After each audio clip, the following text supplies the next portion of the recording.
From JBS Studios in Greater New York, this is the JBS News Update with Teisha Bader. I'm Teisha Bader with the JBS News Update for Tuesday, May the 29th, 2018. We open with an intense escalation of violence from Gaza targeting Israel. At least 60 rockets were fired at Israel today from the Gaza Strip from Hamas and Islamic Jihad terror groups, the largest barrage of rocket fire at Israel since Operation Protective Edge in 2014.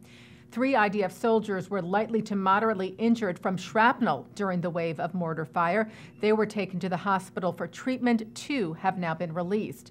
The ongoing rocket fire triggered code red alerts across southern Israel today, sending residents of Israeli towns near the Gaza border fence and as far as Ashkelon to safe rooms and bomb shelters. At least 28 rockets were intercepted by the Iron Dome missile defense system.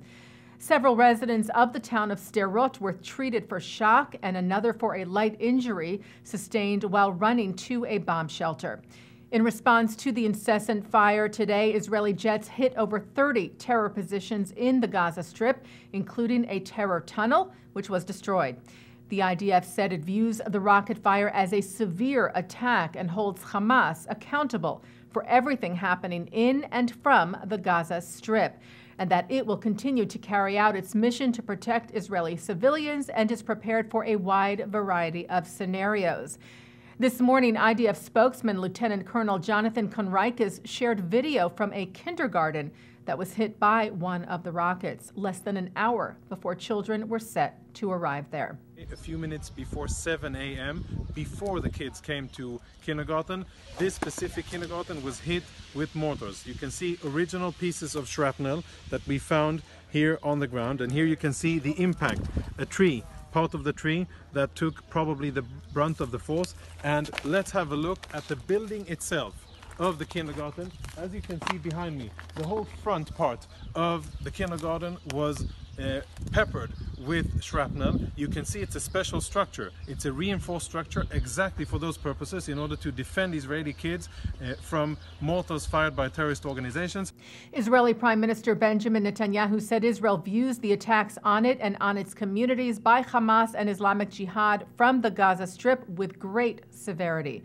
Speaking at a conference in the northern Galilee today, the Prime Minister said Israel will make anyone trying to harm it pay a heavy price. U.S. Special Representative for International Negotiations Jason Greenblatt condemned the rocket fire on social media, calling it reprehensible. Greenblatt wrote, "Hamas has failed. All it can offer is terror. Palestinians in Gaza need real leaders to work on Gaza's real problems with its water, its economy, and so much more."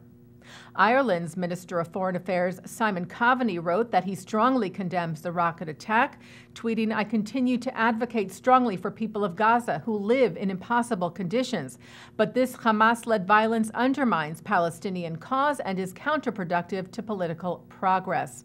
The French embassy in Tel Aviv said Paris roundly condemns targeting civilians and is unconditionally committed to Israel's security, calling the violence inconsistent with a peaceful solution to the Israeli-Palestinian conflict.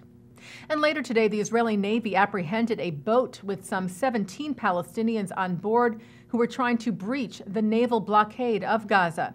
The boat was towed to the Israeli Navy base in Ashdod. Those on board were returned to Gaza, and medical treatment was given to those in need by IDF medics. The IDF reiterated that the naval blockade of Gaza is a necessary and legal security measure vital to the security of the State of Israel.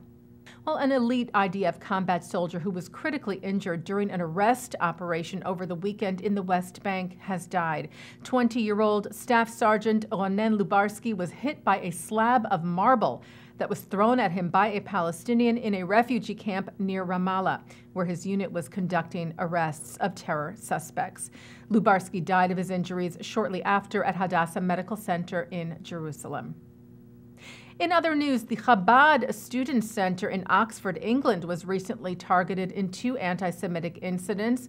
On Wednesday, white talcum powder was thrown over the trash cans of the Jewish center, and offensive letters were left at the building. Then on Friday, racist letters were left around the building, and a fire was started outside the building. Police and firefighters responded to the scene.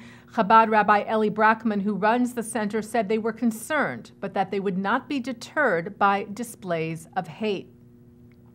And the Oxford Labour Muslim Network strongly condemned the incidents and expressed their fullest support and solidarity for the center.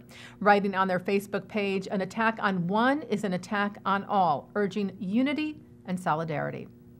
And that's the JBS News Update for Tuesday, May the 29th, 2018. I'm Teisha Bader.